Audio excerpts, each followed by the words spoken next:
All right. All right. This is the first one that we doing like this, man. So I'm excited about this format because this is what I do anyways on a daily basis. And so why the hell not? All right, let me put this here. All right. So we're gonna cover a few things because it affects your business, regardless if you believe in it or not. I've got some Notion notes here. And the first thing we're going to do, because last night I was live and towards the end of it, I couldn't really speak on it because I hadn't seen this, but apparently Trump brags about Charles Schwab making billions of dollars. He says in a clip that a barber, shout out to Campo Rican, he sent to me explaining how Trump did this, and it's DL Hughley. So let me show you guys. So here's the post on Instagram. Let's watch this real quick. Schwab. It's not just a company, it's actually an individual. And he made $2.5 billion today, and he made $900 million. That's not bad. He's in financials. I've always been following. You guys heard that? This is Charles Schwab. It's not just a company, it's actually an individual. And he made $2.5 billion today, and he made $900 million. So I don't know if you guys can hear it, but he's saying, Charles Schwab made $2.5 billion, and then the guy next to him is actually like a race car driver. I can't remember his name, but supposedly he made 900 million, and the race car driver is worth like 6 billion, and then Charles Schwab is worth a ridiculous amount of money. Nonetheless, this is what we caught, and so what I wanted to do was I wanted to kind of look into it and see how true this is. You know what I mean? So because you see clips like this, and initially what I'm thinking is, my initial thought is pretty much this: Charles Schwab and that NASCAR driver, they have their stocks, right? Let's say this is their stocks. When the market went down, their stocks went down too. And the market was tanking. It was insane. It was like the craziest drop in a long time since in 100 years or something crazy like that. And then obviously when he said something about pausing tariffs, the stock went up. This is where he made $2.5 billion. But before that, his stocks tanked too on the way down. So yeah, he made $2.5 billion. Trump is good at focusing on the highlights, but he didn't bring up how much it dropped. You see what I'm saying? And so that's my theory, but I want to do some research here. And I'm looking at the chat right now. Let me check out the chat. Insider trading, crazy. I don't think it's insider trading. My gut feeling is it's not insider trading, actually. So SB thinks it's insider trading. Easy Blends thinks that it's insider trading, but we're gonna see. We're gonna do some research here, and so let me pull up. There's an article here that might be what we're looking for. So if we look at this article, Donald Trump bragged about it. We know that. Oh, that's a NASCAR driver. It's a NASCAR driver. Damn, what kind of NASCAR driving worth billions? Y'all gonna have to educate me on that. So the market has experienced dramatic fluctuations since Trump, historic reciprocal tariffs. Trump did the 90-day pause, and before he did, he said what he said, right? And so Charles Schwab surges 7.6%.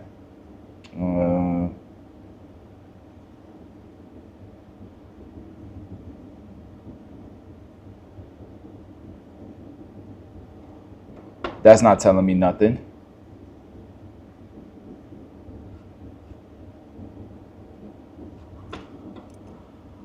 Let me see. I did some research here earlier.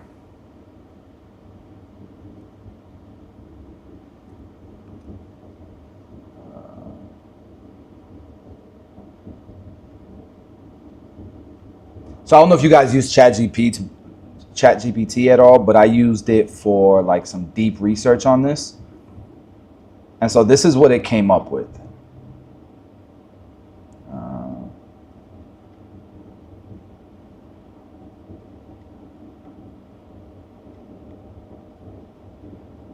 Check it out.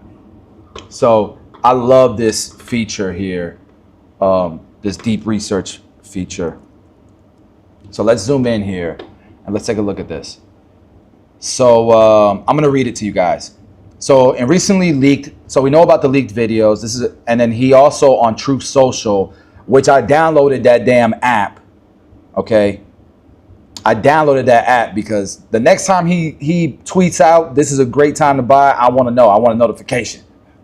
And here's the thing too, like the entire last presidency, bro, you heard about Nancy Pelosi and all these people, you know, insider trading. It's not like it's a right thing or a left thing. It's not a Republican thing. It's not a Democrat thing. They all freaking do it. They all do it, right? And this is what kills me though. And we're going to cover this topic later on tonight. But when Nancy Pelosi they were claiming that she was insider trading, her husband was insider trading. She kept saying, I think that we should be allowed to trade. And the Republicans wanted to investigate. Now they're calling to investigate on Trump because of this for insider trading. It's insane. It's insane how stupid politicians are. They don't put the people first, bro. They don't put the people first. They're all corrupt. It's insane. But anyways, you kind of gotta, like, it's a double-edged sword, and you kind of gotta pick the worst of the best of the worst. But let's look at this because I don't think it's insider trading. So Trump says he made $2.5 billion today, and he made $900 million. That's not bad, referring to Charles Schwab and Roger Penske. He's a NASCAR driver. Is that from Penske, the company? Trump's comments is on record. It was captured. We saw that. We saw the video. We saw the clip. It's real. But it is just a clip. We don't really have context besides the quote that he said that. So check this out. On paper, he did, but obviously these are unrealized gains. And I'm summarizing this, right? Bloomberg Billionaires Index. There's a Bloomberg's Billionaire Index. What? I got to look at this. I'll pull this up in just a bit. The Bloomberg's Billionaire Index. So for those of you guys who are interested, there it is. You got Elon Musk. You got all of the richest people, and they have an index to show you how their wealth is. Wow. That's cool. In case you guys didn't know. So Charles Schwab fortune in one day rose by $2.5 billion. I will say this. I showed you guys that I started a new brokerage account, and I started with 20,000, and I grew it to 27,000, and then it dropped to 19,000. And then the day that he said that he was going to pause reciprocal tariffs, my portfolio jumped up from 19,000 to 25,000 in one day. Okay. And that's why I think it's not inside trading. I think that's how Charles Schwab made $2.5 billion in a single day. So they're saying that it brought his estimated net worth to 12.9. So they're saying that he was accurate, that Trump is accurate, that he did make $2.5 billion in one day. All right. They said Elon Musk gained $36 billion. Okay. But everyone knows that that Tesla stock plummeted insanely because of all the protests and all the tariff stuff, and Tesla has been plummeting. So for him to go up in 36 billion in one day, it screams insider trading. But people forget he lost 50 billion the week prior. That's the point. I guess that's the point that I'm making. But let's continue. They said Charles Schwab made 2.5. Roger Penske made 900 million. Many other billionaires saw similar one-day windfalls. Let's continue here.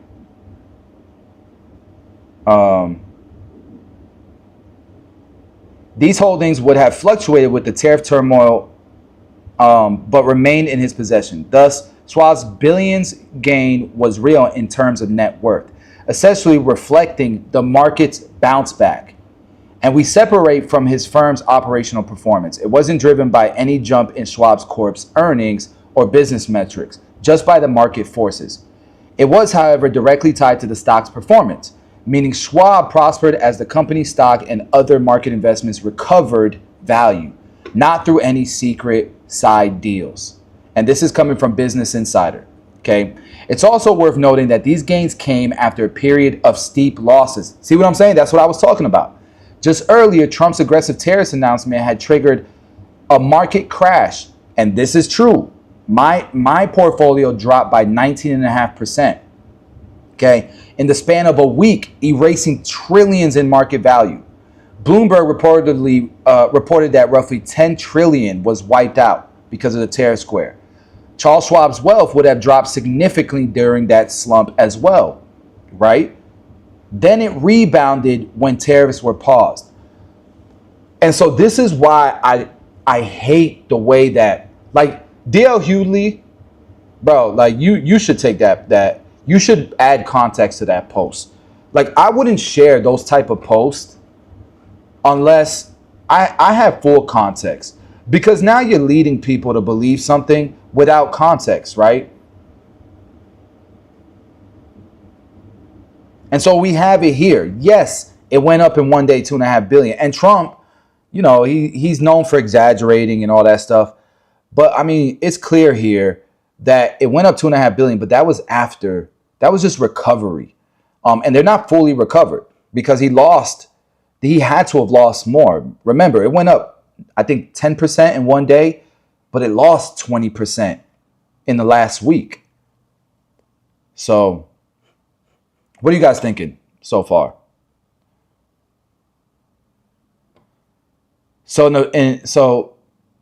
And then there's, one thing about ChatGPT deep research is it goes in, and there's plenty of information in here.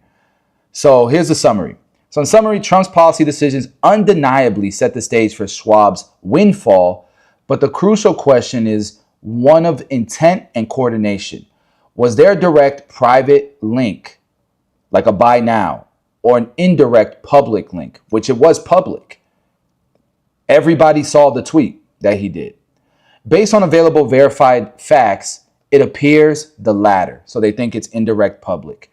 Schwab's gains resulted from indirect link of policy to the market. Trump's tariff reversal lifted all boats, including Schwab's considerable holdings. There's no public proof of a direct line from Trump's decision to Schwab's wallet beyond that general market effect. So I don't think it was insider trading, pretty much, right? And so, I think the Democrats' point of view is that, that this reeked of insider favoritism, and that's what they wanted. That's why the headlines were what they were. And it did raise real concerns about manipulation and billionaire privilege, because it's not like it doesn't happen. It does happen. I'm not here to defend Trump or the billionaires. They do it. But so did Nancy and the billionaires that sided with hers. Soros made billions off of vaccinations, didn't he? Am I tripping here? So they all freaking do it. But they know how to be slick about it. So we don't have real proof. The Republican point of view is that Schwab is a long-term investor. No trades, no tips, just a solid rebound. He was smart not to sell. And I think that's smart. No one should sell. We know that you don't sell when the market drops. You buy. And then you sell when the market's up. Most people do the opposite.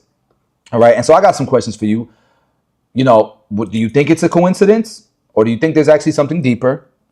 And I will say this. I don't know if I like when people with so much power publicly tweet stuff like that. Elon has done it. Trump has done it. I don't know if I like that they do that. But if they're going to do it consistently, y'all better follow them. Because I remember when Elon was doing it with Doge, I made a lot of money. And now Trump is doing it. If he's going to continue to do that, I'm following him on. I literally downloaded Truth Social just because he's doing that. Just because of that. And if he continues that, is that an opportunity to buy his stock? Something to think about. So yeah, that's the first topic at hand. I think it's safe to say, as of right now, wasn't really no insider trading or manipulation. It's just, it is what it is. Trump brags to NASCAR drivers that friend Charles Schwab made $2 billion from stock market chaos. Yeah, I saw that.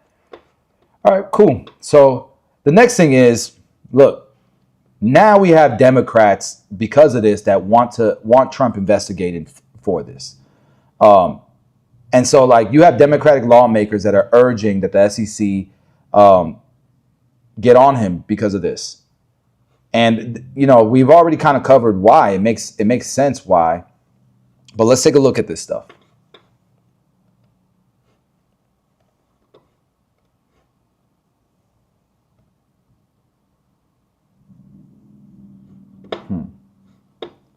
I ain't doing that.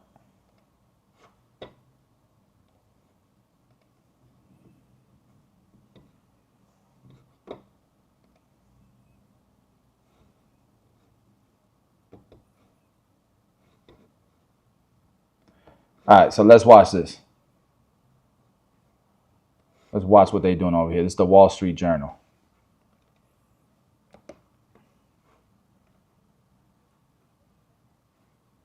In history, it was the biggest day in history.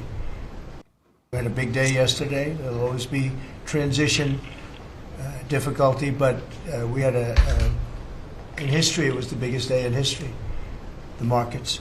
So we're very, very happy with the way the country's running. We're trying to get the world to treat us fairly. Mr. President. That's my point. That in history, the best trading day in history. But it just went down 20%. It was horrible. Like the worst market, the worst week in history. Oh my God. So the right will clip this and praise Trump, but the left will clip this and say insider trading. President, can you give us a reaction to today's stock market drop and also give us a sense of the next steps with China? Well, I haven't seen it because I've been here for 2.5 hours, so I'll be seeing it. I think Scott went out. Scott, you want to have a statement on that? Sure. Look, the up 2, down 1 is not a bad ratio, or up 10, down 5. And I think as we have talked about, as we go through the queue and settle with these countries who are going to bring us their best offers, we will end up in a place of great certainty over the next 90 days on tariffs. But we had very good inflation numbers today. Oil's down. We had a successful bond market. So I don't see anything unusual today. And next steps for China, sir? Well, we'll see what happens with China. We would love to be able to work a deal. They've really taken advantage of our country for a long period of time. They've ripped us off beyond anybody. Nobody will have great respect for President Xi. He's been, in a true sense, he's been a friend of mine for a long period of time. And I think that we'll end up working out something that's very good for both countries. I look forward to it. Mr. President, China retaliated today by reducing the number of American films that can... All right, so they're going over China now.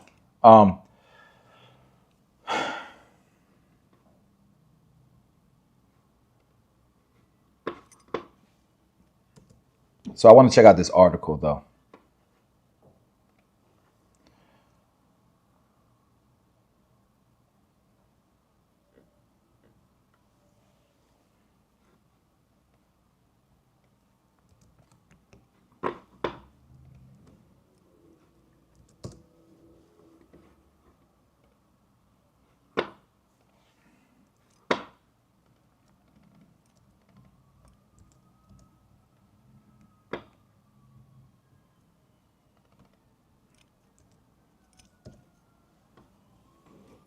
All right, so 2 Democratic senators are demanding answers for the White House over serious concerns that the president, Donald Trump, rolls back on his tariffs, and his social media posts earlier Wednesday may have been part of insider trading.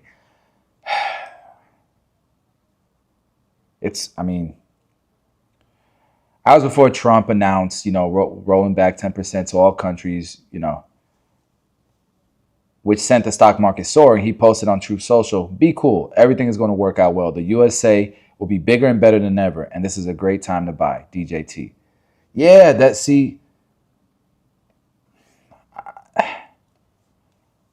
I don't see this as insider trading. But let's continue. Stocks were down before Trump's Truth Social post immediately caused markets to spike.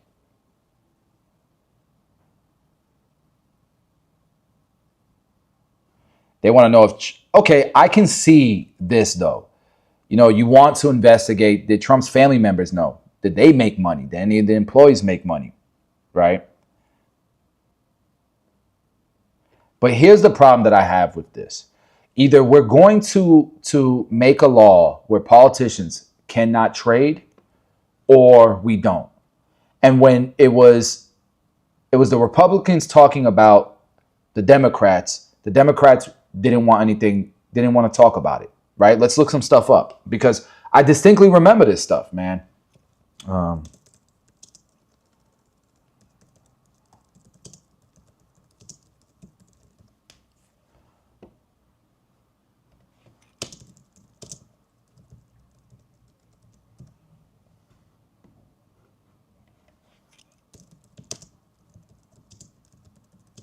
Nancy Pelosi has like the best damn trading record.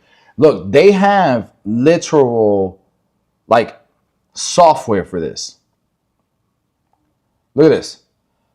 How is Nancy Pelosi worth $248 million and she's been a career politician? How is that even possible? And you can see her trades here. And you can see how well she's done compared to the market. I don't know if you guys can see that.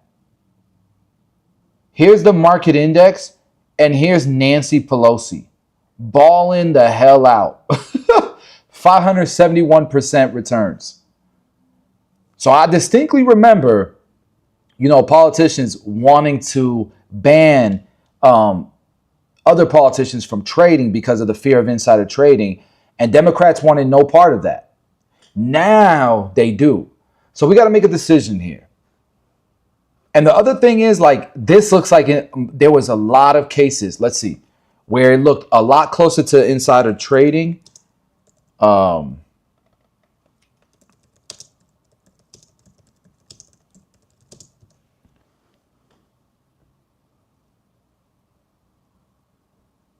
Look at this, bro. Look at this story. Nancy Pelosi outperformed nearly every hedge fund in 2024.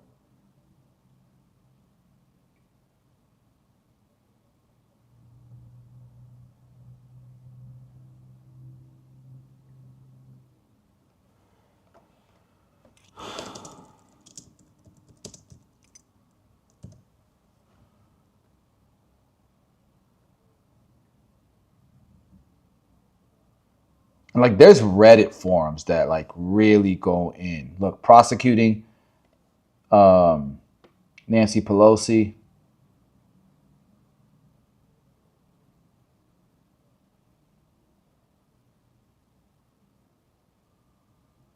This is a good point though. So there is kind of a common sense thing when you're trading, right? If you're a politician, there are some common sense things that you can do. If you know certain industries are going to benefit from certain, laws or certain ambitions that the government might have, that makes sense. But I don't know, man. I just feel like it's always a tit for a tat, man.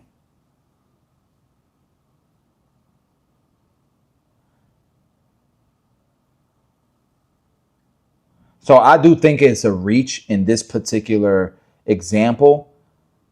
But nonetheless, man, it is a problem, insider trading. We know that.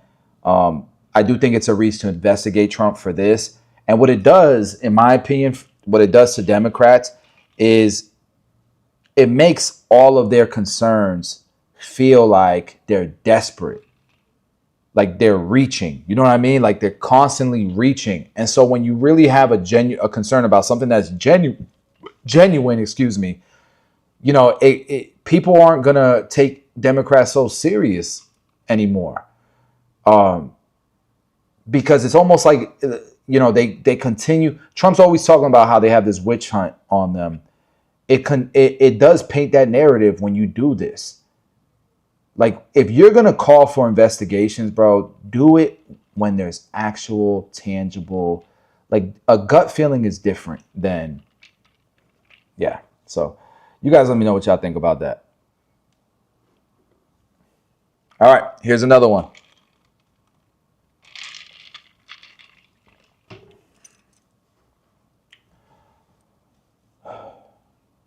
This one's interesting.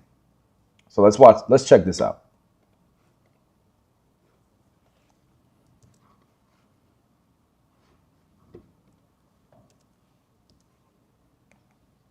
Have made money. What are you advising clients to do now? I bought the dip. Well, we've been pretty consistent for several weeks. This is not a time to add to risk assets, and no surprise, this is a pivotal moment in terms of changes in Why wouldn't you dollar cost average? I don't understand this advice. global trade. When you take a step back, regardless of what's happening here day to day, week to week, what we know for sure, this is a tectonic shift in policy. Even on the other side of lowering or increasing the timeline to reciprocal tariffs, there's certainty here. U.S. tariff rates are going up meaningfully to 10% minimum levels. So this is in dialogue with all of our clients, changing their perspective on markets, and as importantly, changing many of the discussions in boardrooms about how they run their businesses. So what are your clients saying, and how is this all impacting them? Are you seeing margin calls, for instance? Well, this is, we've certainly, in alignment with other banks, we've seen margin calls. They've been well managed. These are margin calls that, have not been a surprise to us. Market activity has been, despite the volatility, relatively orderly. Markets have been well functioning. We feel very good with the advice we've been delivering here in terms of caution, because in the intro you talked about how difficult it is for any of us to pin down macroeconomic implications of these policies. And when you bring that down more to the corporate level, there hasn't been time for the sell side to update estimates in terms of earnings for most corporates. And you've seen, very limited adjustments in terms of guidance coming from companies. We saw guidance pulled by a few U.S. corporations yesterday. Investors aren't going to get clarity until we get into earnings season tomorrow and over the next several weeks. And I think, for investors, it's hard to know whether this market at any given point right now is cheap or expensive. We're watching prices move, but we don't really know in a PE ratio what's happening to the E. So it is difficult to tell. I mean, there's so much uncertainty still. But in terms of asset and asset classes, is there one where you've changed your views on, given the last, developments in the last 2 weeks? Well, I mean, we have even more focus on some non-correlated assets, as you might expect. With our clients, we're once again, with volatility like this in the markets, their interest is in hedge funds, and so we're seeing increased investor focus on hedge funds. We're also, of course, seeing clients who may have a directional view on markets also want to build some protection. So structured notes right now are central to a lot of client dialogue that we're having. Again, we really want to keep our powder dry at this point in markets. Our Chief Investment Officer, Kate Moore, a very well-known investor, reminds us frequently, sometimes as hard as it is, you're best positioned as an investor to, not do a lot in the moment, not overreact to headlines, particularly at a time where it's difficult to have conviction when you really don't know what's occurring with fundamentals. Indeed, to your point about, kind of reassessing things as they go along, we're seeing U.S. futures declining, so reversing what we saw overnight. What is your sense of what we've seen in the past couple of days? Is it a sort of clearing event, or is this a new normal? Well, it's hard to call anything in the last few days normal. What we're seeing is, in many ways, for those of us who've been through cycles, we're seeing, kind of a classic shock factor that markets have when news like this comes on the scene at a magnitude we've never experienced. I think what we know for sure, we've passed peak shock. The world now knows this tectonic shift is It's crazy happening. to hear. What we can't know yet is It's crazy to hear. I've been alive 35 years, 36 years. He's been alive much longer, I think. No offense. But to still hear stuff like things we've never seen before. Anything's possible in this world, bro. Wow. is the way this is going to flow through to economic activity, corporate earnings. We saw some parts of our investor base react very quickly across Citi. Obviously, hedge funds were moving even before last week's announcement. Real money investors moving a little more slowly.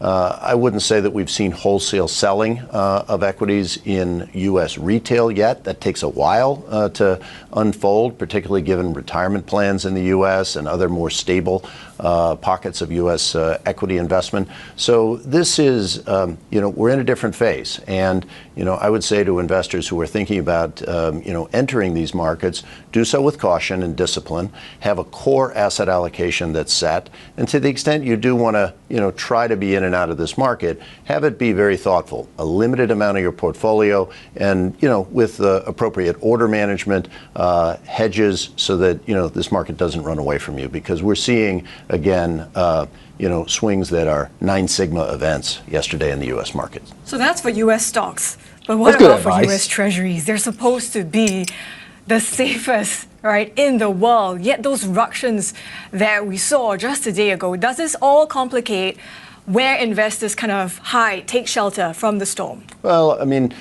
overall, U.S. Treasury market, certainly there were some moves that were fairly dramatic for the Treasury market yesterday. Treasury market overall, though, is very well functioning.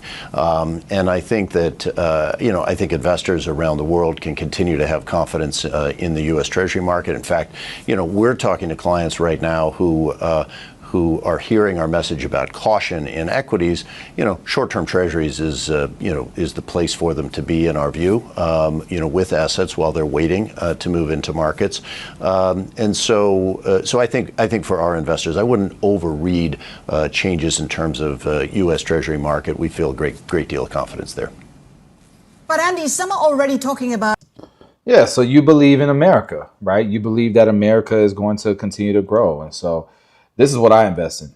And I'm not giving you guys investment amount advice, but I invest in the S&P 500, which is VOO, and I invest in the NASDAQ, which I believe is QQQ, right? In these two, and they're index funds. And pretty much this is saying that you believe in tech, which I believe in AI, I believe in tech. And although it's super, super volatile, I'm 36 years old. I got time. So I invest in this for growth.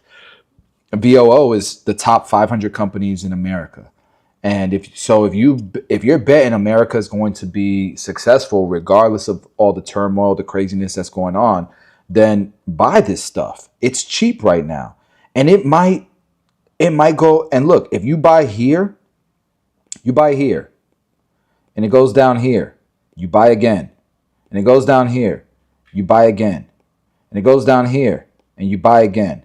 And then it goes like this, you'd be happy that you bought all those times. Because it's impossible to time the market. You might put your whole lump sum here. Or maybe you do it here. I don't know. But what if this crashes down even more? So why not dollar cost average? And I think that's what the advice he was giving was just be careful on how you allocate the money. And so if you got a 401k, you got a Roth IRA, and you're in control of it, then why not dollar cost average? If you put $1,000 a month in it, or $500 a month in it, I do $1,000 a week. And I want to increase it, but I think there's a lot more turmoil to come. And here's why. Tariffs are on pause for 90 days. Number one. Number two, I know for a fact, and I import millions of dollars worth of product. Okay. I know for a fact that and we're going to watch a video in just a bit. Factories in China are closed. It is scary. It's worse than the pandemic, they're saying. What's going on in people think that, Americans are going to be affected by this, and they are. It's going to be tough times, but I'm telling you, China's going to be hit harder. And it's scary because this affects the entire world. We're all going to feel pain. The fact that these factories are shut down, okay, it tells me there's going to be a lot of empty shelves coming soon. There's going to be a lot of companies that are going to be cutting cost because the revenues aren't going to be there. Who's going to pay 145% on tariffs? Most people cannot. Most companies cannot. They don't have the margins. So it's going to be interesting times. And I forgot where I was going with that. But we are going to go into, seeing what's going on in China. So they retaliated recently with tariffs, but we're in this tariff war. Oh, that's where I was going. We're not down yet. We're not like stable yet.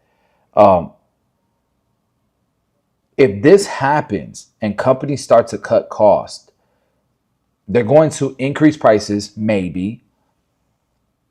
But after they increase their prices, they're going to fire people. And unemployment is going to grow. And that unemployment is going to almost force, the Federal Reserve to lower interest rates because they have to, in some way, shape, or form, between the Federal Reserve and policies, they have to slow down inflation. They're trying to change pretty much how the economy works these days. And it's going to be painful. I think long term it is going to work. Don't get me wrong. I think they are going to go to negotiations because nobody can go through this pain for so long. There has to be some type of compromise. And there will be better terms for Americans than there were in the past. That's the reality of it. Because anything better than it was before is going to be better. Nonetheless,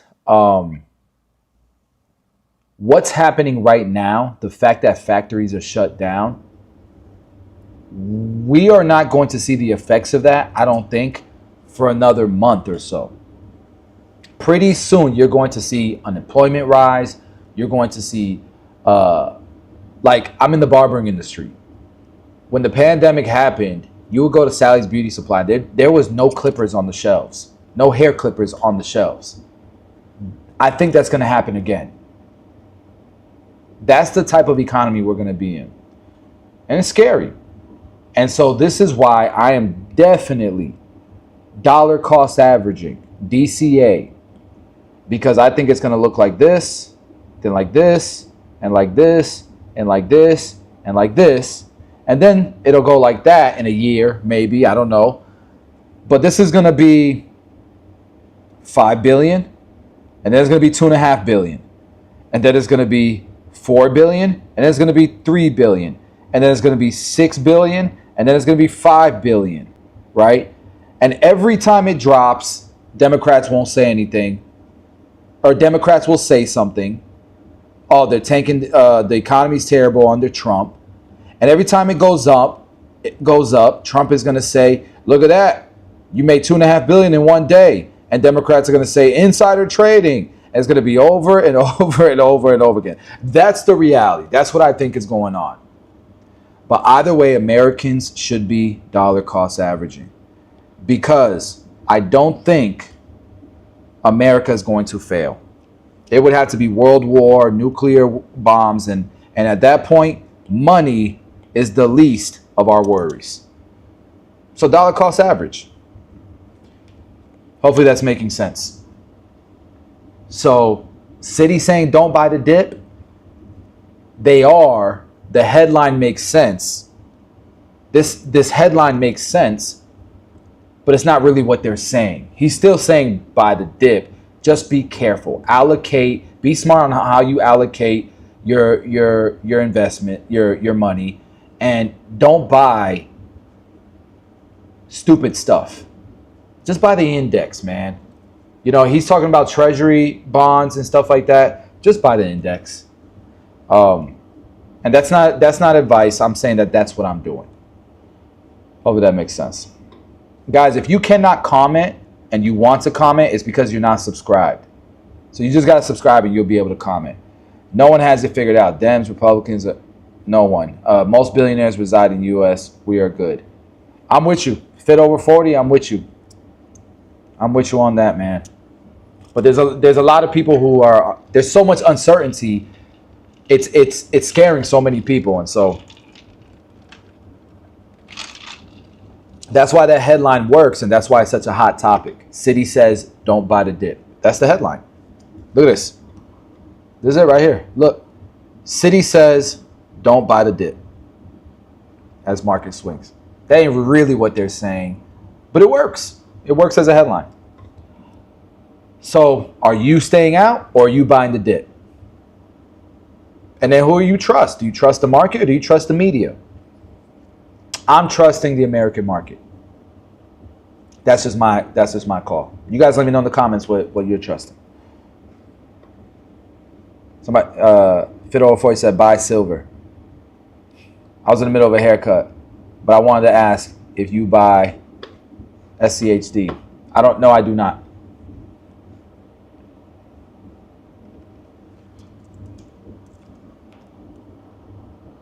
Oh, man.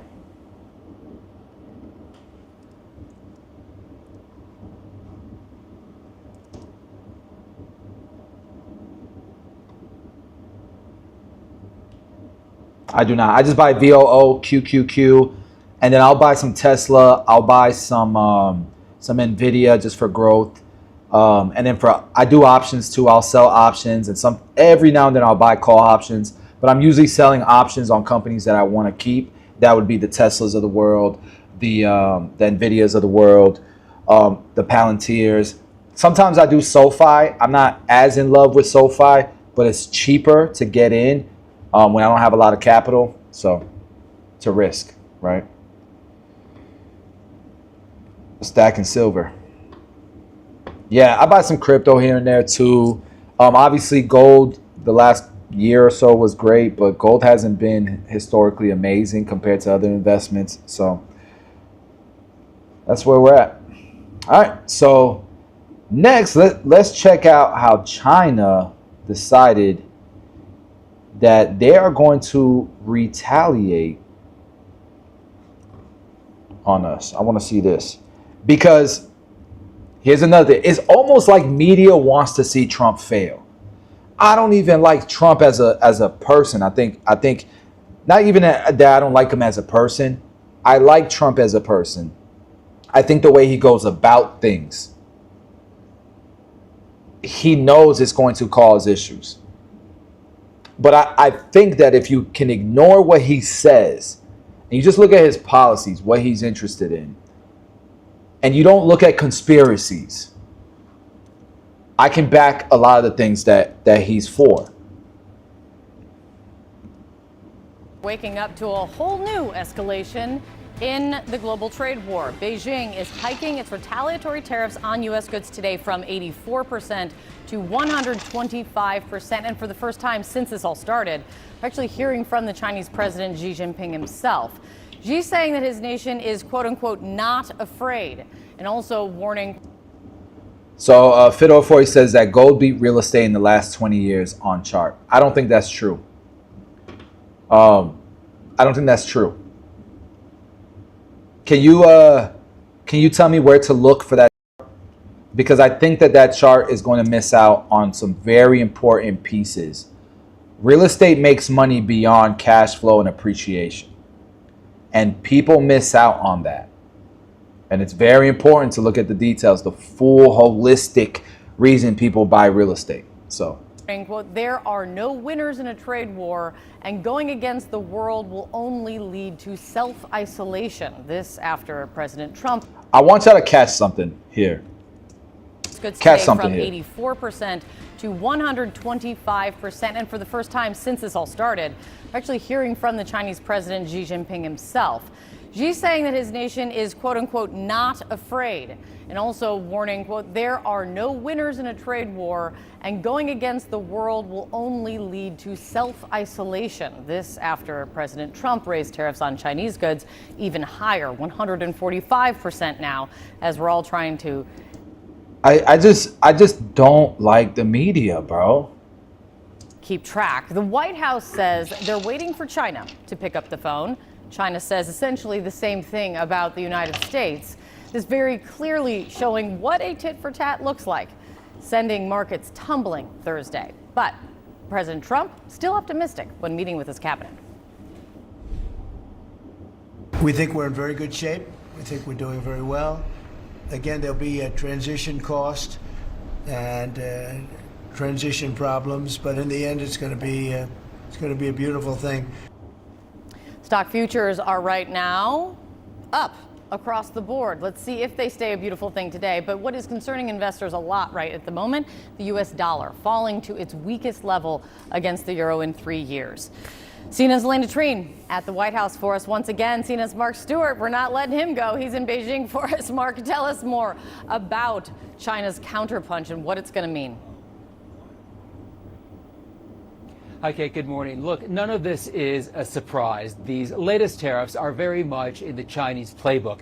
But what's very attention-getting to me is the fact that China is now saying it's not going to raise tariffs any higher, saying it has other weapons, almost making fun of the United States for raising the stakes, raising the numbers so high. Let me share with you some remarks we got late today from a government official here in Beijing who said that the United States is. So look how he just grazes over that. China says they aren't going to raise their tariffs anymore because it's pointless.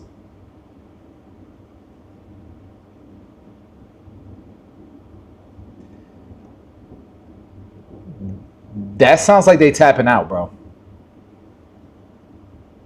In my opinion. Engaging in nothing more than a sounds like that's what Trump thought was going to happen. Numbers game with no real economic significance, going on to say the United States is exposing itself as a participant in weaponizing tariffs, as a tool of bullying and coercion, turning itself into a joke.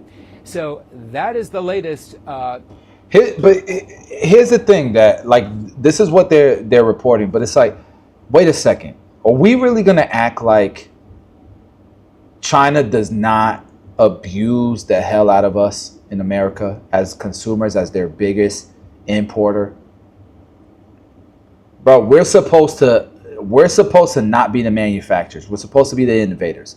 And everything that we innovate, they knock off, they put on Amazon, they put on Temu, they put on all these other platforms. They're infiltrating our market. They're cutting us off. So the brands, the people who innovate, the people who spend the money on research and development, the people who create the markets will go to China, because that was part of the trade deal for manufacturing, because we got rid of our manufacturing. We signed that away and caused all kinds of cities to just literally implode. And then what's happening is, instead of a partnership happening, China's cutting off the brands, cutting off the innovators, the research and developers, and they're going direct to market, and they're getting wealthy off of it. And there's nothing we can do to protect our intellectual property because China doesn't care. The government of China. I love my Chinese people, but I'm talking about the government of China. And so that's part of the issue, is it's not a fair playing field, and there's no partnership here. It's one-sided. Why isn't CNN calling that out? Where China stands in this back and forth tit for tat. The other big headline of the day is that we are hearing from Chinese President Xi Jinping, really the first time since this whole trade war escalated to such a high level. The big headline is that he is saying China is not afraid. These are remarks that were made with the Spanish Prime Minister here in Beijing. And according to state media, he said that China is going to continue to remain confident, it's going to remain focused, saying there are no real winners in the trade war. Kate, the language that we're hearing from Xi Jinping is very consistent with what we've heard Kind from of. other. Actually, that's not true. That's not true. There is winners as long as because things have changed obviously in the last 30 years, 20 years. Things have changed. It's not about who's winning. It's about being fair. It's about being fair. That's all it is. Other government officials over the last few days. And as you mentioned, as far as the possibility of a phone call between Xi Jinping and President Trump, not in the near future. That's the messaging that we're feeling from Beijing, at least. And that is quite a statement that you got from that government official. Just, the gloves are off now in terms of how the two sides are going to be talking about it. We will need to stand by and see how Donald Trump responds to that. But also stand by with me, Mark. I'm going to get to the White House and get to Elena Treen here. Elena, are you getting any reaction yet this morning to this escalation from China? So far, the White House has not responded to the latest remarks from China or from President Xi. But what I will say is that the White House has been very dug in on its position as it relates to China. They're acting very defiant in this kind of trade tit for tat that we are seeing. But I think what's been very clear so far, Kate, is that this position is not going to be tenable for much longer. At some point, the two sides are going to need to really open lines of communications. Now, we actually have a story out this morning kind of breaking all of this down, but at the crux of it, Kate, is this. Two White House officials tell me that the president and the U.S. will not reach out to China first. The president has made it clear to his team and to his advisors that he wants China to come to them. And really, he wants to have a high-level meeting directly between him and President Xi himself. Now, this has been what the White House has been communicating to Beijing for several months now. But on the other side, we also know that Beijing does not really want to have that high-level meeting. What they've been trying to do is open communications at a lower level. And so really, there's been this stalemate and no talks at all going on right now between the Trump administration and that of President Xi. Now, one hurdle of what we're hearing behind the scenes here at the White House is that the president believes that President Xi does not want to be seen as weak. And that's really as well kind of what's coming into this refusal and waiting to see who blinks first here. Now, we've also heard President Donald Trump say that he is confident that he can reach a deal at some point. He said that he believes China will come around. He said China wants to make a deal. They just don't know how to go about it. They're proud people. We've heard similar rhetoric from some of his top economic advisors saying that the ball is now in China's court. It's clear that's not how China sees this, but I think the key question now moving forward is that really how this all is decided is going to be on how much pain are they willing to take, how much more pain are they willing to see in this escalation of these tariffs without any real communications to ensure there's an off-ramp.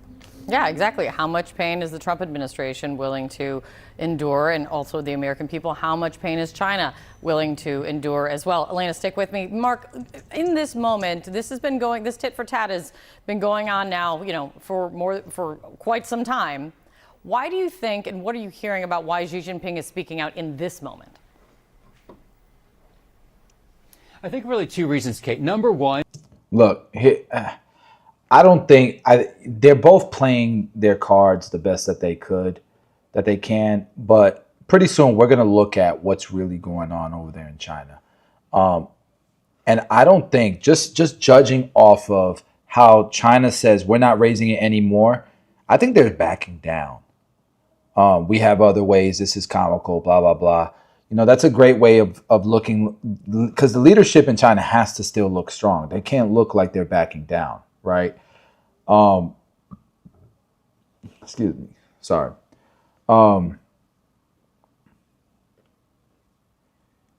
But the reality is they're backing down because honestly, the U.S., we could go up to, Kevin O'Leary's been talking about going 400%. We could probably do it and be okay. And it's going to affect China a lot worse. I've been to China a few times. Probably the first time I went for 21 days. The second time I went for 14 days. I've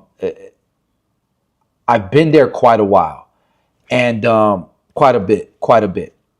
I have relationships and I do business with them. And China, the people of China are very smart. They're hard workers. They're good people. And they don't want these issues, bro. They want a good relationship with America. These are the two superpowers of the world. We should be working together for fair trade and not trying to take advantage of us. Look, if America feels like China, you guys are manipulating your currency. You're doing us dirty. You're keeping us in debt. And we don't tariff your stuff. You tariff the shit out of our stuff. And then you don't even protect our IP. You let people just scam us. And so we're fighting an uphill battle and we're still successful, but we're also in a deficit. We also have our own problems in this country. And if things were a lot more fair between you and I, our relationship could blossom more and the whole world would benefit from that. But instead, you got these politicians that are fighting amongst each other and it's tit for tat and it's stupid. But this had to have happened. If it didn't happen now, things would get worse and our kids would have to deal with it. Or our kids would have to deal with it. We're going to have to deal with it. There's going to be some pain. But, I'm good with it. I'm for it. I'm good with the tariffs. And I have a lot on the line. But I knew this was going to happen. I knew for years that this was going to happen. I knew, the stock market was overpriced. So most stocks were overpriced. Most of them. And so that's where I kind of feel it. So Fit Over 40 said, if 100K in gold 20 years ago was approximately 225 out, blah, blah, blah, blah, the same. So this is his argument for real estate, gold outperforming real estate. Well, I fact checked it. So let's take a look at that. And it's what I thought it would be. So if you guys look at this,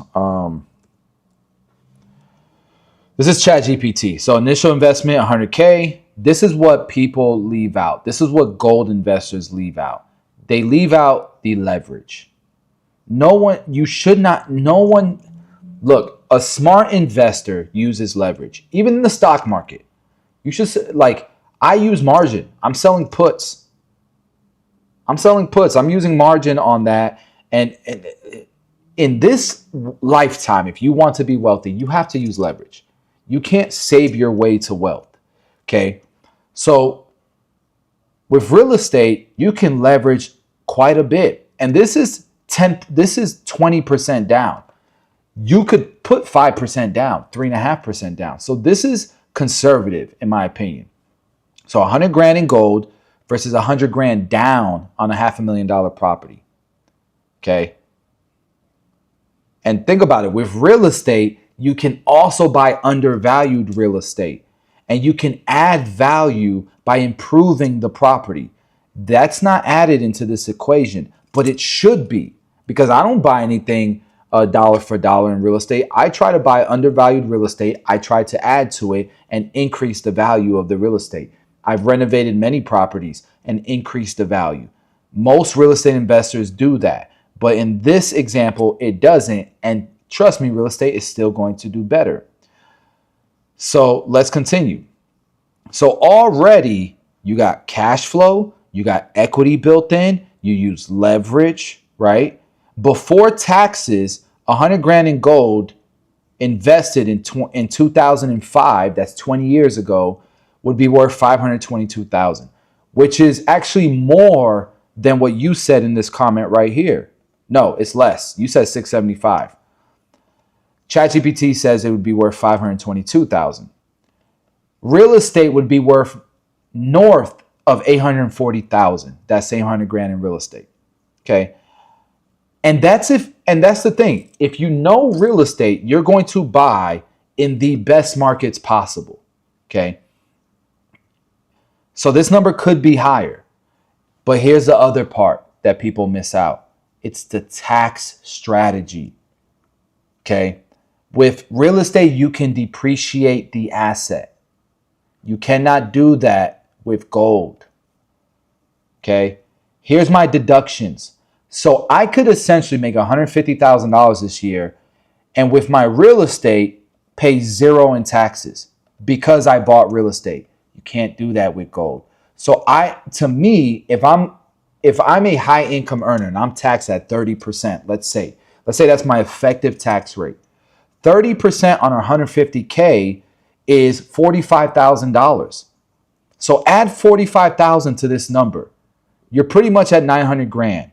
It's not even close. At the end of the day, it's not even close. So this is ultimately what it really looks like. And this does not even include buying low, adding value, and selling for a profit. So it's really not even close. And that's what I thought would happen. Okay. Cool. Hey guys, I will be right back. I got to do a bathroom break. I will be right back. In the meantime, let me play a video for you guys. Let me see. Kevin O'Leary would be perfect.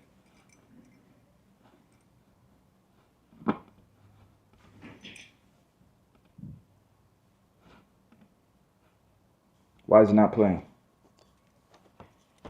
Why is there no sound? Oh, that's why. Unification with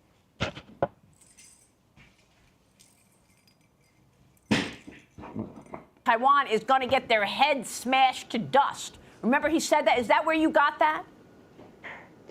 It was ringing in my mind, Maria, that the rhetoric was just being raised, and I thought it would be a good comeback. But, you know, at this point, we got to face reality here. China is not just a trade war. We have to figure out a way to finally fix the problems that have existed since 2000 when they joined the WTO. They've never abided by the rules and regulations, ever. There's no mechanism by which you can dispute any kind of business issue, including IP theft. And it's a typical situation. I'll make it very simple for everybody to understand. You invest in innovation in the United States, and the product takes off, and as soon as it hits a run rate of 5 million annually, it gets knocked off in China, manufactured there, reintroduced into the U.S. market at around 30 to 40% off, because they don't have to recuperate any R&D, and sometimes the original innovating company goes bankrupt. I've kind of had enough of that now. I've been watching it. I've never been able to litigate there, and I can't even get access to their financial markets or even sell products there sometimes without having a partner that's 51%. I want you to be aware of something, Maria, that I think people missed yesterday. Atkins was approved. His nomination went through for head of the SEC. Then Senator Scott issued a letter, made it public yesterday, that he had asked this person to enforce the law about delisting Chinese companies that were not compliant with GAAP. They were given 3 years, then the law was modified to give them 2 years. None of them were compliant. There's billions of dollars trading this morning that I think Chinese companies that are not compliant, they're going to get delisted. I think this new sheriff at the SEC isn't going to mess around. And I think this is important to continue the pressure on China to come to the table. Yeah, it's a great point because I asked Treasury Secretary Scott Bessent this very question yesterday. I mean, look, Kevin, we talk about this all the time.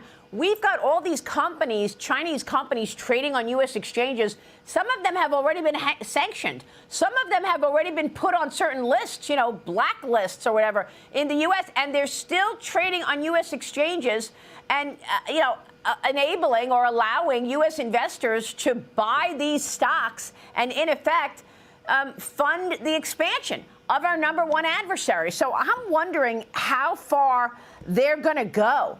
Do we have that Scott Bessent soundbite? Because I went and I asked the Treasury Secretary about that and, to see how tough they could be, because that's an economic lever that people have been afraid to pull. I don't know about this administration, but most administrations are afraid to pull that lever. China will be very upset. Here's my conversation yesterday with Scott Bessent, on Wednesday, when I asked him. All right, so that was good stuff. Kevin O'Leary is dope. Good peoples. I didn't love him on Shark Tank, but I love what he's doing, fighting for American innovators. I'm one of them, and I appreciate it. Nonetheless, and I will say this. the people that I work with in China, they have integrity. You know, I have an amazing team that help us in China, and you know, they've come to the United States. They've stayed here for a week at a time and hung out with us, and we have a real good relationship. If America's politicians had the same relationships with China's politicians, the world would be a better place. I think I've already said that. Our partners in China, they have great integrity and they protect us, and they respect our relationship so much so that, you know, we've done business for so long together.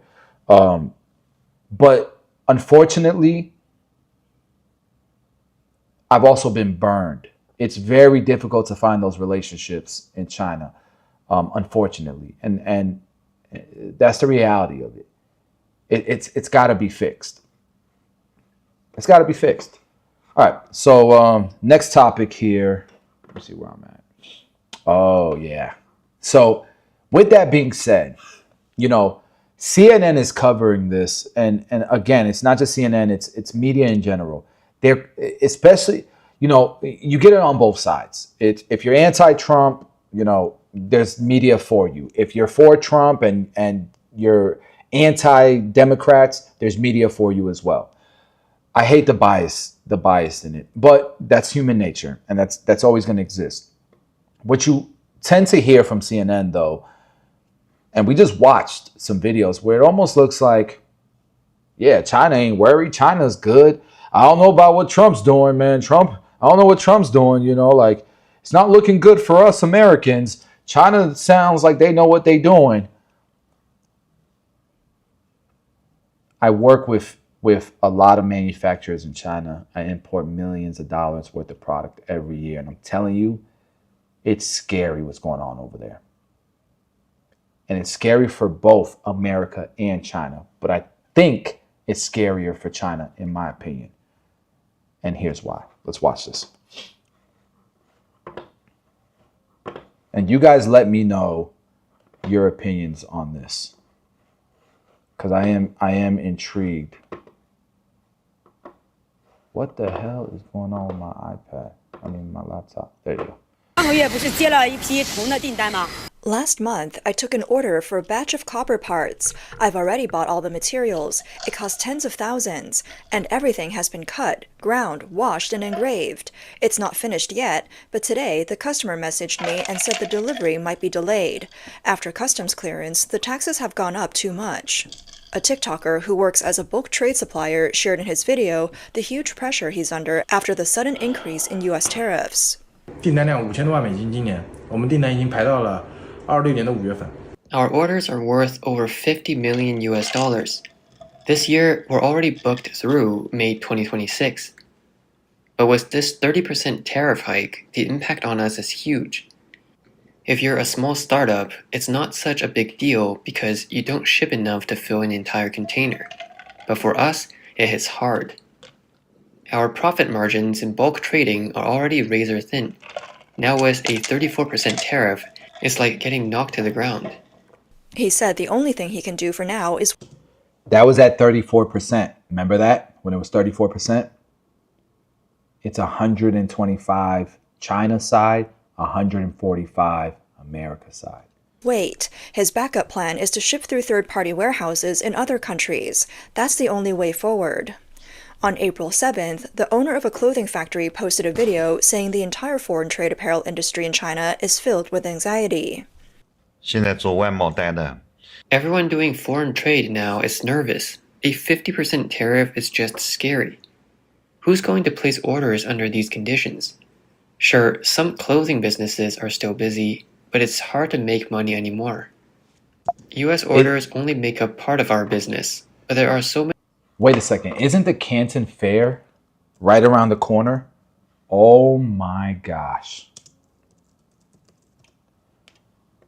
Bro, when is the Canton Fair? Canton Fair is April 15th to May 5th. It's going to be a ghost town. Guys, watch this.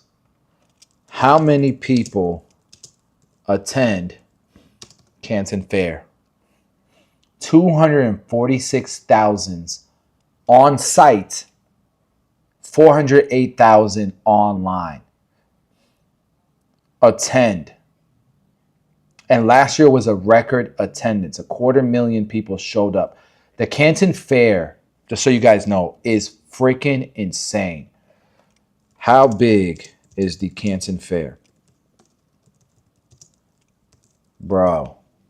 Expos, conventions, they're all going to be affected by this. I'm super excited. Why? It's literally the world's biggest trade Because fair. we're at the 136th Canton province in Jiangsu. Okay, yeah, it's my first time, and before coming, I wish you would show how big it truly is. Out the mall. It's huge. Just have a I got to see how it's going to be this year. So many clothing factories in China. If we all turn to Europe and there's no US orders, then think about it. Won't competition at home become even worse? Domestic sales are also weak this year. People just don't have money to spend. So how can this market possibly improve? On April 2nd, U.S. President Donald Trump announced a new round of global-based tariffs, raising rates on dozens of countries. At the time of the announcement, the actual tariff rate for China stood at 34%. 在现行适用关税税率基础上加征34%关税。 And what's crazy is if China never responded,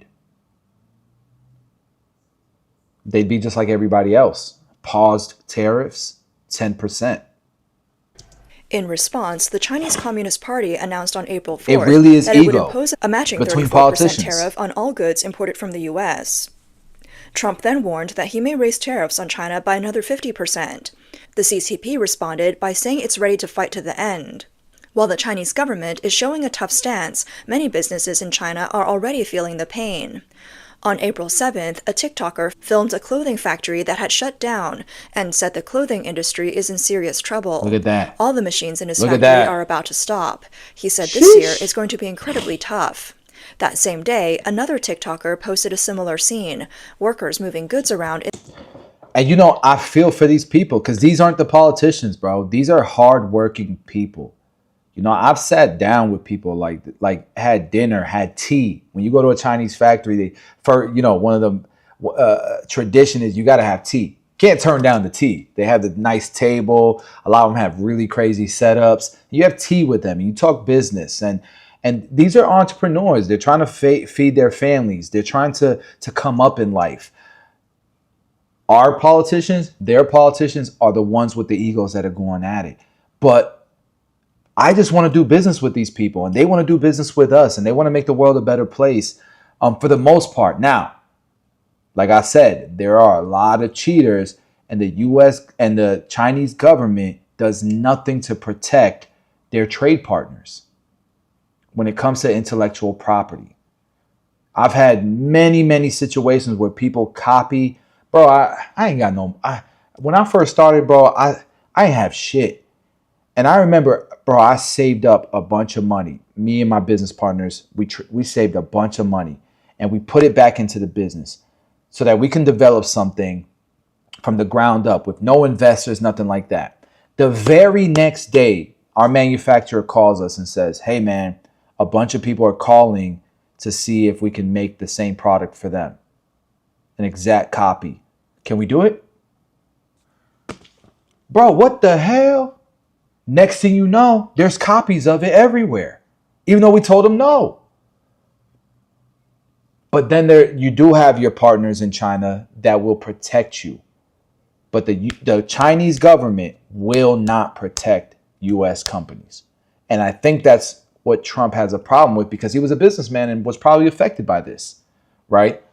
Nonetheless, these people right here who are working are the ones who are feeling the most pain because China didn't have to retaliate, but they wanted to pump their chest out. Right now, it'd be 10% tariffs. And who cares? They tariff everything else that's coming in. Why is it a problem when we tariff things? I would love free trade across the board. Free trade across the board. Give everyone a chance. Inside a clothing factory. He wrote that as soon as the U.S. swung its tariff hammer, the impact finally hit the apparel industry. His factory originally had orders scheduled through the end of July, but now over 6,000 down jackets have been put on hold, and their ready-to-ship products are piling up in the warehouse. Wow. He said both offline and online sales are struggling this year. Even live stream selling isn't working anymore. With sluggish consumer demand and weak domestic... Hold on, live stream selling. But this is the part that I'm talking about. So the U.S., we gave up manufacturing so that we could leverage manufacturing in China and Mexico and other countries. We would be the R&D, the innovators, the brand, the market, and they would be the manufacturers, and that would scratch each other's backs. Now they're doing this type of stuff. They're cutting out Americans, American businesses, American companies, the people who provide jobs. They're undercutting our prices, even though we're the ones that are spending the money on molds, on toolings, on intellectual property, on patents, on trademarks, and on marketing, on building the marketplace, on building the market for that product. And what they'll do is once the market is built, they'll cut us out, undercut us, go direct to Amazon, do these live streams, go direct to TikTok, do these live streams. What do you think is going to happen to American jobs? What do you think is going to happen to innovation? I deal with this in the barbering industry. It drives me crazy because people want to support stupid ass brands like T-Pop, but this is exactly how it's affecting Americans and American built companies. Oh, you're overcharging. No, the hell we're not. We're getting played. We're not overcharging. We're getting played. There's a difference. If you want to see American jobs literally crumble, where we can't afford advertisers, marketers, accountants, we can't afford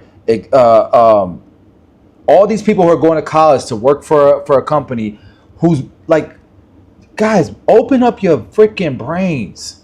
Domestic sales, the foreign trade slowdown is pushing more exporters into the domestic market, creating even more excess production. He said this year's apparel industry is like a pressure cooker that could blow at any moment. And I don't want to single out any company. Like T-Pop is tiny in comparison to all the people that are taking advantage of the system. It's a fucked up system. It's not a fair playing field, and that's the truth. But once it becomes a fair playing field, then the pretenders are gone. And people who really build businesses and innovate and bring value to the world, to society, that's going to matter. And look, you can say it's overpriced, but it's only overpriced because affordability has literally vanished. And it's because of how we've been hustled. Affordability across the board has gone down because here we are taking care of all these companies. All of our tax dollars are going towards stupid shit instead of our own people. This isn't just panic. It's worse than during the pandemic. And I hate to say it that way because I do think that we have interest and we have to help the entire world. Don't get me wrong. We have to help the entire world. I'm not saying we don't. But what I'm saying is we're relying on our politicians. We're okay with them raising taxes, but they're frivolous with the tax dollars. And then a lot of the policies that are being signed, a lot of the trade agreements that are being signed, they're unfair and they put us in an uphill battle. Many clothing business owners may lose everything they've built over a lifetime. People seeing anybody seeing potential war with China. Another TikToker showed the current situation at his factory. Because of the tariff hike, orders have been delayed or canceled. Now his packaging and printing factory doesn't even have boxes to make. All he can do now is clean the factory. A TikToker shared a video saying that after the U.S. increased tariffs, the impact on China's foreign trade is obvious. He mentioned that when he flies, there are hardly any Westerners on the plane, mostly people from Africa. So look, that means the Canton Fair is going to be dead this year. And that also means, look, if China If their factory workers are sitting at home doing nothing and the factories ain't making any money, what's that going to affect next? It's going to affect America. That means products aren't going to be made. That means shelves are going to be empty. And if shelves are empty, that means companies here in America aren't going to be making money. And if they're not making money, they're not just going to go out of business. They're going to have to cut costs and increase prices. And if they cut costs and increase prices, unemployment goes up, affordability goes down, interest rates have to come down. The Federal Reserve is going to have to react. These are unprecedented times, bro. Also, when entering the U.S., Chinese people face especially strict security checks. I'm at Guangzhou Baiyun Airport right now, and the flight is about to take off. This tariff increase is really affecting China. If you look around, you can see there are almost no white faces here, mostly African brothers. No white faces. This shows how tough the foreign trade situation is right now. When I went through customs, they saw my yellow skin and Chinese passport and gave me a hard time. They asked about every little detail: why I'm here, who I'm visiting, where I'm staying, how long I'll be, and what business I'm doing. Traveling abroad is already hard, and now people like me in foreign trade have to face Trump's 54% tariff hike and random checks. This clip was when it was at 54%. It's a lot higher now. It's 145 now. Imagine if that's what was going on at 54% tariffs. Imagine what's going on at 145. On April 6th, a female owner of a laser cutting factory, Liu Ting, posted a video saying that manufacturing in China is going to get even harder, and she plans to sell off her 30,000 watt equipment. Oh, that's another thing. Look, she's selling her equipment already. It just started. One of our factories is already moving their factory to Vietnam. It's getting real, guys. It's getting real. Guys, if you could do me a favor, if you're enjoying this live stream, please share it. Share with anyone you think could find value in this live stream, that need to be informed. Because, guys, this information, it affects you. Whether it's direct or indirect, it affects you. Okay? Let's continue. Yes, you heard me right. I might have to sell the laser equipment I bought last April. I don't need to explain. You can probably guess why. The economic environment is bad, and the trade war has already started. Soon, all manufacturing businesses, especially small ones, will face bankruptcy. This is not an exaggeration. It's the reality. She also said that starting this month, all manufacturing businesses in China will face an unprecedented winter. More and more companies will go bankrupt, lay off workers, and downsize. Many manufacturing owners will end up with insufficient funds and will not survive. Cases in banks, law firms, and courts will pile up. The TikToker estimates that all manufacturing business owners are currently in an anxious, confused, and helpless state, particularly for factories that relied on foreign trade orders. I feel bad for them, man. I feel bad for them. The shrinking foreign demand and declining domestic demand are making it difficult. Many small business owners can't sleep because of worries and fear. They're afraid all the years of hard work will go to waste. They fear they won't be able to pay employee wages or cover rent and utilities. The TikToker revealed that with electricity costs for her equipment already reaching her limit, she has decided to sell her 30,000 watt laser equipment. On April 8th, a TikToker from Zhejiang shared a video saying that she suddenly realized the U.S. tariff increase has also severely impacted non-exporting manufacturers. 浙江这边的厂，这个关税加上去之后。 How big of an impact has the tariff increase had on local factories in Zhejiang? I run a small factory and don't deal with foreign trade, so I'm not sure how much it would affect me. But I've noticed that my upstream suppliers who export raw materials haven't received any orders for a long time. Not even one container has shipped out. When they can't get orders, they try to switch to domestic sales. Now, people at their factories are still working non-stop, running around to try to make domestic sales. So when they get involved in the domestic market, doesn't that just drag the domestic factories into it too? Everyone's getting caught in the spiral, and in the end, we'll all collapse together. The impact is really huge, and some people probably haven't realized it yet. Whether it's the impact on their foreign trade or on our factories that don't deal with foreign trade, it's all very significant. On April 7th, a TikToker from Foshan visited a newly built factory district and recorded footage of the vacant and neglected factory buildings. He said, "Look at these factories that were just built last year. Now I can't even find a single person. There are no cars or people on the road.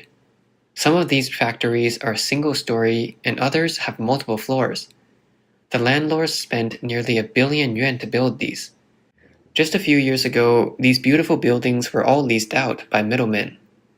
You had to wait in line to rent a factory space. But now, there isn't a single customer coming to view the space.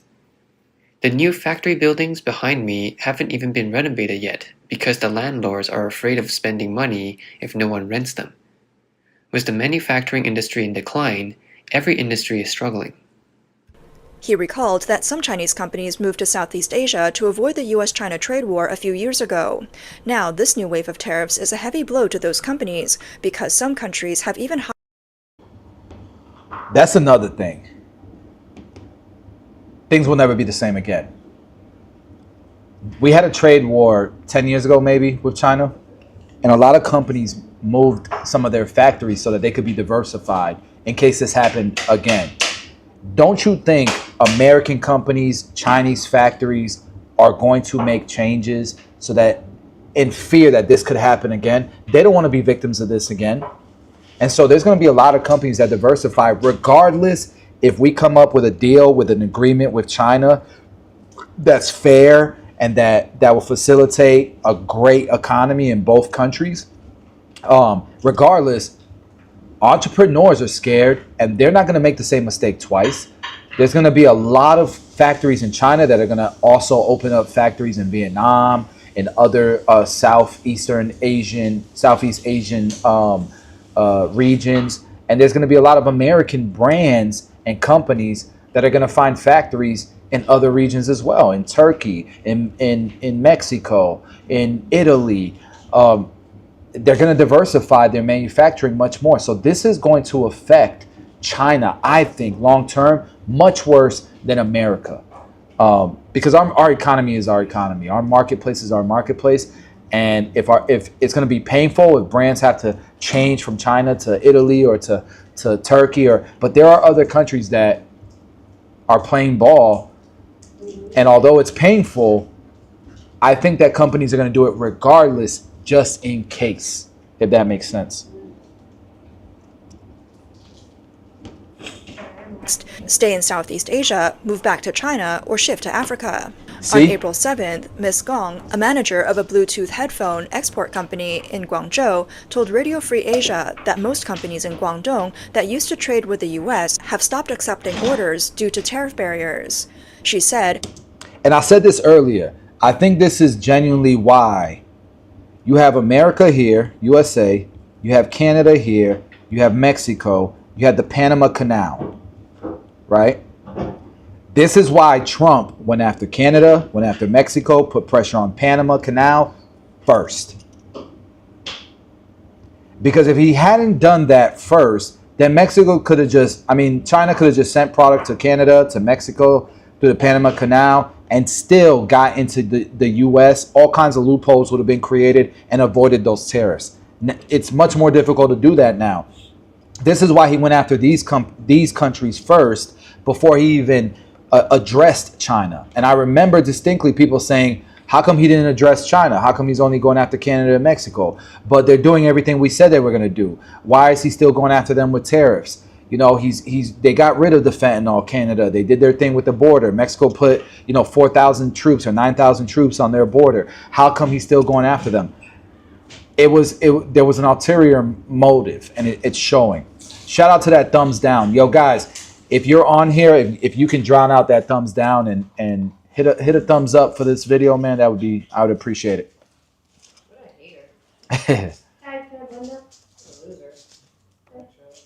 those orders have stopped. They're not taking new orders. They're just waiting to see how serious the situation will get. Right now, we know that foreign trade companies in Guangzhou and Guangdong are temporarily not accepting orders. Ms. Gong also mentioned that a Hong Kong company near her recently moved its factory to Ho Chi Minh City, Vietnam, and is currently hiring Vietnamese Thank you guys locals. for the thumbs ups. However, the sudden increase in U.S. tariffs has put the factory in a difficult position. She said they just built the factory in Vietnam, and now they're about to start operations. See? But now the U.S. has increased tariffs by 46% on Vietnam, so it's impossible. Well, now it's at 10%, right? Because of the holds. But man, it's crazy how no one gave a shit when this happened to the U.S. for the past 40 years. Yeah, when it happened in Flint, Michigan, in Detroit, Michigan, in places in Ohio, all kinds of, like, how many places in America were affected by this? Now China's feeling the same thing that happened to America 40 years ago. Which I don't like. It's stupid. People trying to take advantage of each other, and if we were just fair across the board, like, just do free trade and everybody would be happy. I think. I could be wrong as well. I don't know everything, so that's what's going on in China factory. So you guys tell me. I think of the Democratic point of view is that these economic wars have consequences and we're hurting workers on both sides. I think the Republican point of view is that this shows that tariffs are working and China's feeling the pain for the first time. And so I'm asking you guys, should the U.S. keep putting pressure on China? And is China collapsing from within? Who's getting impacted worse, China or America? What do you guys think? Man, these next couple of topics, though, I'm about to get into are insanity. Insanity, in my opinion.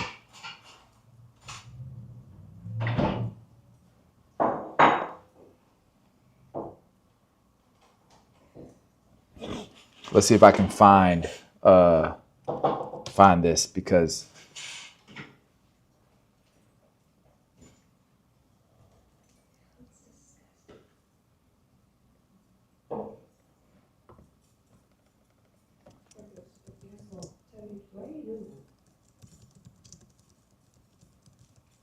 so there's something that Trump had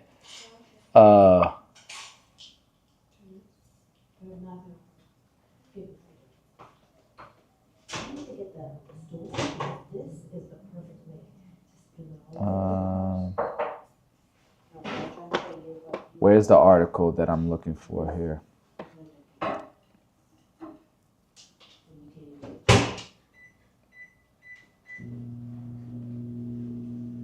Oh, this is it right here. Check this out, guys. This is it right here. Sorry about all the background noise, guys. My family just came home. I got a small apartment. All right, so if you look at this article, it says Trump says immigrants can return legally, but they have to self-deport now. 60-day deadline. So apparently, they created an app where people can self-deport themselves, and they're creating, from my understanding, a way where, depending on what industry you're in, what industry you work in, or certain things,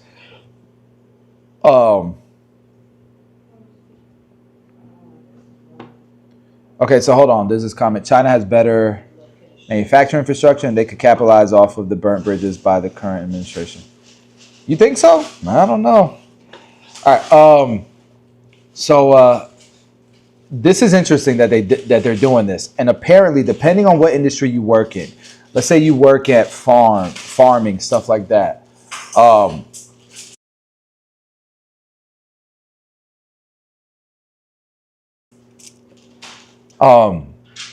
Apparently, depending on what industry you work in, they will facilitate an easier way to get citizenship if you self-deport. But let's watch this video. Home app, remember? Look at the app. Look at the app. Department of Look at the app. Security has been urging illegal aliens to self-deport using the CB Home app. Remember, that's the opposite of Biden's CB1 app. He said, come here and... It's the opposite. Or they can face the consequences of being here illegally and be deported by force. This flyer aimed at illegal residents, well, that's kind of an oxymoron. I got to look at this. Self-deportation is safe. keep money. What the heck, man? There you go. What is going on with my damn computer? Hold on, y'all. All right, hold on, y'all. I gotta fix my computer real quick.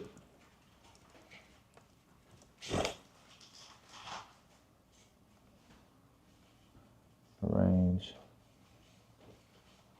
Oh, that's what it is.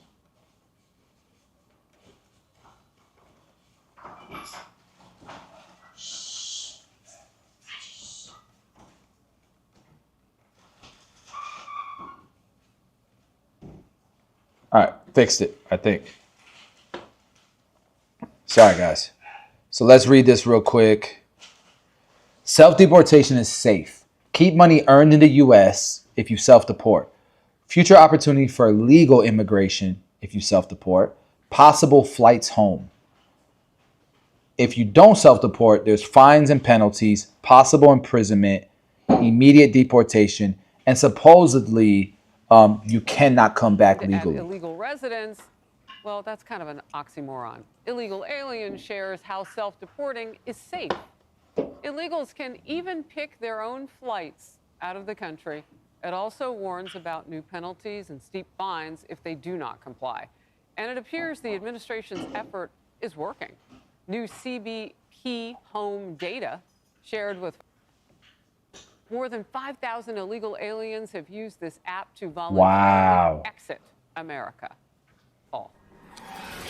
So obviously this is good news. 5,000 is a beginning, but we have an enormous problem with just numbers here, right? The prior administration let in 10 to 20 million unvetted migrants. And as everybody here who wants to stay, who resists this and wants their due process, et cetera, the ugly truth is we can't handle it. The system is not sort of comprised to be able to handle 10 to 20 new applicants thrown into the federal system. So what would the answer be? Everything would if stop. It's not this, so this is about the best answer that I can see, because we have to make sure as they go, we get your biometrics so that we really know who you are. Because the problem is that we have 10 to 20 million people unvetted. We don't know who they are. We don't even know if their names are real. That was the point. Exactly. So That they was the knew point. what they were That doing. way they can vote. They can do a whole lot of things. That's Democrats, right. That was the whole so point. People who are willing to leave, and we get your biometrics, so we do know who you are, then of course they should get a play in getting back in, because we need everything we can get, because the system is not devised to handle it. Well, look, you've got to start somewhere, right? And where we've started is pretty much a closed border. I mean, what trickles across the border now is such a small number. It gives you a chance to kind of catch up on those. But you know what we really need? We need some judges in this country who really actually want to be in the game of getting rid of the worst of the worst. Yeah, and obviously we're failing on that score. But you know what I take away from this story, and we're just starting to get this, right? This is new information that we're just evaluating right now, is that these people who are here illegally, they're not stupid. This is a better deal, going home, having the government pay your airfare, than staying here and possibly having to spend time in jail and being taken away. Yeah. You get to take whatever money you've made while you've been here, you can take that with you. It's a better deal going home than staying here. Well, not only that, you can come back depending on how you do it. Right. I mean, that's what President Trump said, that it's a door that can open both ways, but you have to go one way first and then get in line behind all those people who've intended to do it correctly. But you can come back, Leslie. Well, there are a couple of things. California, where I live, largest illegal documented population. From my understanding, depending on what industry you're in, you can get, when you self-deport, you'll get temporary stay here in America, and then they will schedule a time where you have to leave, and then you can come back expedited, from my understanding. And if that's true, I think that's good. United States, largest population in the United States. The immigration lawyers that I've spoken to, I asked what's going on and why is the number 5,000? Some would say that's a good number, but to Paul's point, it's a low number when you're looking at over 11 million plus people. A few things. Democrat or Republican, the majority of Americans want the criminals out. The criminals aren't going to this app, okay? 1. 2, tracking. Is the information accurate, and can you track these individuals? 3, a lot of... I don't think any American wants criminals, rapists, murderers to stay here. But I do think that most Americans are okay with good people who pay their taxes, who have families here, who add value to America. They're okay with figuring out a way to keep them here, even though they broke the law to get here. Like even myself, I'm okay with. Let's start from here. Whoever's here doing good in America, let's give them citizenship. After all, America was built off of immigrants. But moving forward, we do have to vet who's coming into this country, and we do have to be fair. There's people in line who are getting cut, and that's not fair to them. So I do respect the idea, and that's one of the things that I wish it wasn't so binary. Like we're just gonna ship everybody out.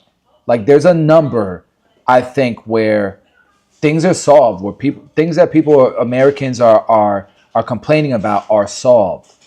But People are very let's continue. afraid to put this information in because they're afraid of people who are here legally in their families that they were living with, some kind of retaliation. They have a lack of trust of our government. And their employers, some of them, at least in agriculture and construction, they're not wanting them to do this because they need the workload. In California, we need the construction workers. We need every hand because we've lost over 17,000 homes like mine and other families that were, destroyed in the fire. But you can't track necessarily whether these people have left. And if they've been here more than 10 years, it's years to get back. So a lot of them are. In your state, you also turned on. That's another thing. Like we can't make it like if you've been here 10 years, like you can stay. I don't know. One heck of a magnet by spending, by pilfering and stealing from Medicaid to pay for some of these people. I mean, that's what your governor has been doing to the tune of billions of dollars. So that I don't like either. Like I got family members that don't get any government assistance and they need it. They don't make any money. They have health issues. They're disabled. They don't get any help. they also don't want to go because that magnet has been turned on. They're glued to your state. Emily. Yes. Sorry, did you want to respond to that? I don't know. No, I would say one of the problems that we have, at least on my side of the aisle, is that you don't have the corporations dangling the carrot of opportunity to people to come from other countries to work in their fields or on their construction sites. Because they don't have to. Yeah, they don't. Your They don't state's have doing to. it for them. Well, why you They shouldn't don't be have to. punished if you employ somebody who comes here There's a lot of illegally? jobs. I'm sure with that app they can facilitate that. But here's the thing: there needs to be clarity. Like, I've not been in the app, so maybe I'm speaking ahead of myself. But you know, if I'm an illegal immigrant and I go on that app and it says, hey, if you're in California and you're in construction, show proof, get something written from your boss or whatever, and you'll have temporary stay until we can figure out a way to get you out of the country, paid for, and then brought back expedited because you served value to our country. You know, that would make people want to come forward and take advantage of this program. And it's a win-win for everybody in that instance. Why can't we facilitate that? Jobs and a lot of demand. The question is, how do you want to save that demand? And do you want to do it legally?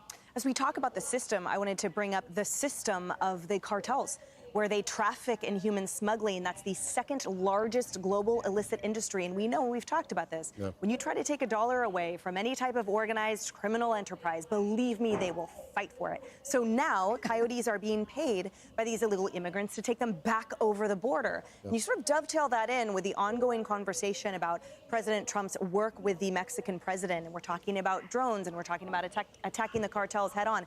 The point is that regardless if our borders are tightened, the cartels are finding ways to ensure the human smuggling business stays thriving to the detriment of those illegal immigrants. It is in their best interest, too, to have this buttoned up. It's going exactly how Mayorkas planned it. We're overwhelmed, and this is the way it was supposed to go. And Yeah, it's interesting, man. Listen, so Trump says there's going to be a deadline, maybe 60 days from now.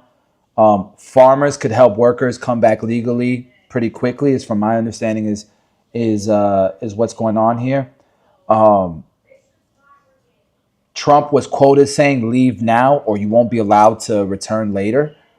And again, there's legal return possible through employer sponsorship, especially depending, and temporary stay right away, depending on what industry you're in. I could be wrong here, but that's kind of the interpretation that I'm getting. Democrats, their POV is that it's vague, it's cruel, it's risky, it's a trap with no clear path back.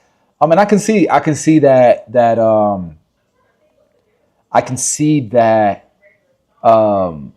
perspective, because here's the thing too: if there's truly 11 million illegal immigrants here, and you can hold out and be at like 3 million, be part of the 3 million that hold out and don't get caught by ICE, right?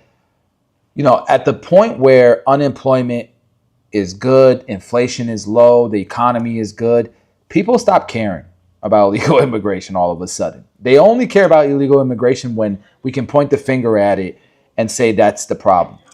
The fentanyl, the drug wars, all that stuff, right? But when there's a clear improvement in those things, people aren't going to be running on that to get into office. And so I also think there's also that mentality that if you hold out long enough, you're going to be good, right? But then the Republican point of view is it's a win-win. You secure the border and you let good workers come back legally. That's what I think everybody wants. And if that's the case, then Republicans need to be more clear on the plan and show proof of it. And if they can get the Democrats to be on board and present it to the public in which they trust the system, then I think that this would actually be beneficial to everyone. It's a win-win to everyone. So hopefully they can make this a bipartisan thing. I don't even know if I'm using bipartisan correctly, but I think this is a lot better, and it's closer to what I wish more people would speak on. To me, it's better than black and white. If you're illegal, get the hell out. Doesn't matter if you've been here 30 years. Doesn't matter if you have 15 kids here, wife. Doesn't matter if you've been paying taxes. Doesn't matter if you have businesses and you employ 100 people. Get the hell out. To me, this is much more acceptable, and I hope that we can evolve this, and I hope that both parties can work together to make this an actual thing that illegal immigrants can trust, right? And so my question to you guys is: would you trust this system to let you back in, or you think it's a trap? Right? Is it a smart policy, or you think it's a trap? Let me know in the comments, man, what you think. Now, with that being said,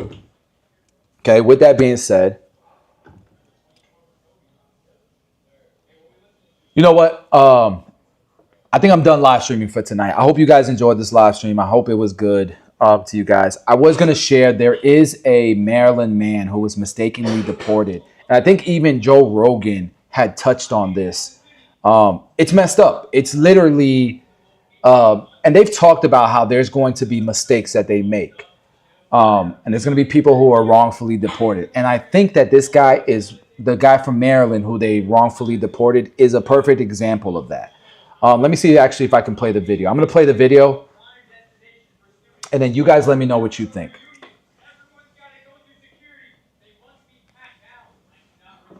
Actually, let's play it. In the case Let's play it. In the meantime, I got to go use of the a bathroom. Maryland man that was deported by mistake. White House officials have been reluctant to help bring him back, and ABC's Andrew Dimbert has details on what the Supreme Court is ruling on this case. This morning, a legal victory for the Maryland father mistakenly deported by the Trump administration to a notorious prison in El Salvador last month. The Supreme Court now ordering the administration to facilitate Kilmar Abrego Garcia's release back to the U.S. If you can hear me, I miss you so much. His wife, pleading her husband's case for weeks now, says she's eager to welcome him home. But the next steps are unclear. That's because while the justices ordered the government to facilitate Abrego Garcia's return, they also acknowledge President Trump's sole power in conducting foreign affairs. Yes, and he should be returned, and obviously they should follow the law there. The Trump administration invoked an obscure law to send Abrego Garcia and more than 200 other migrants to this maximum security prison in El Salvador, claiming the men are terrorists and violent gang members. We're confident that people that are there should be there, and they should stay there for the rest of their lives. However, a judge says there's been no evidence presented that proves Abrego Garcia is a gang member. And one report found 75% of men sent by the U.S. to that prison have no criminal record. A hearing in a lower court today could determine when Abrego Garcia is returned. And they determined 75% of those people have no criminal record. Whoa. Andrew Dimbert, ABC News, New York. Whoa. You see what I'm saying? President Trump is trying to crack down on immigrants that entered the U.S. during the Biden administration. The White House looking into how to terminate legally obtained Social Security numbers for those individuals. The El Salvador president will be visiting Washington, D.C. next week. Let me look at the comment section.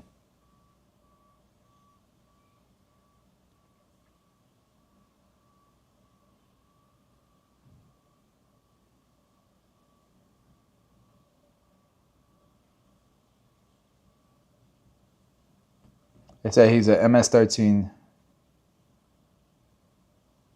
Huh. They say he's an MS-13 member. What's his name?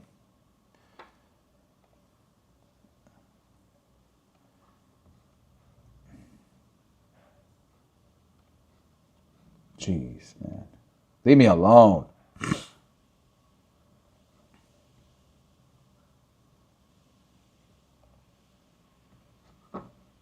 What's his name? Let's see. ChatGPT. I'm going to ChatGPT this. ChatGPT, help me out here. Because here's the thing, man. I've not done my research on it.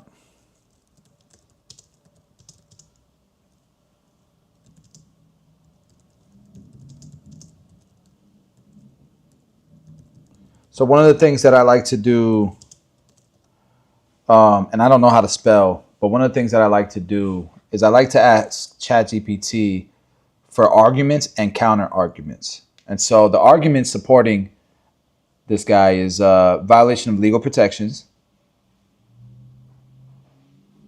lack of criminal charges. He's never been charged with a crime in the U.S. or El Salvador. Allegations of gang affiliations were based on uncorroborated claims such as wearing certain clothing and informants' assertion linking him to MS-13 group in New York, a state that he's never lived in. His arrest and deportation occurred without a warrant. We know why they're doing that. And okay, so apparently the government's counter arguments is that he is an alleged gang. He does have alleged gang affiliation. Huh.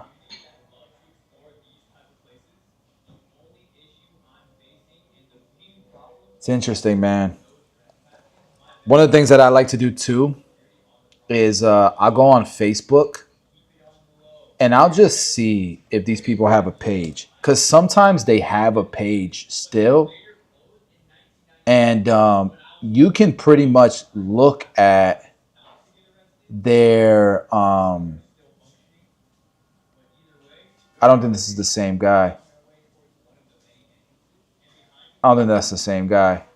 But a lot of times, you can look up people's Facebook pages. And when you go into the pictures, all of a sudden you see pictures of them with guns, throwing up gang signs. You know what I mean? But that doesn't seem to be this case. Guys, that's it. That's all I got for y'all on this live stream. I will see you guys not this weekend, but Monday we'll start this up again. So check me out, man. Daily lives. We're going to be covering this stuff, and I hope you enjoyed it. Have a good one, y'all.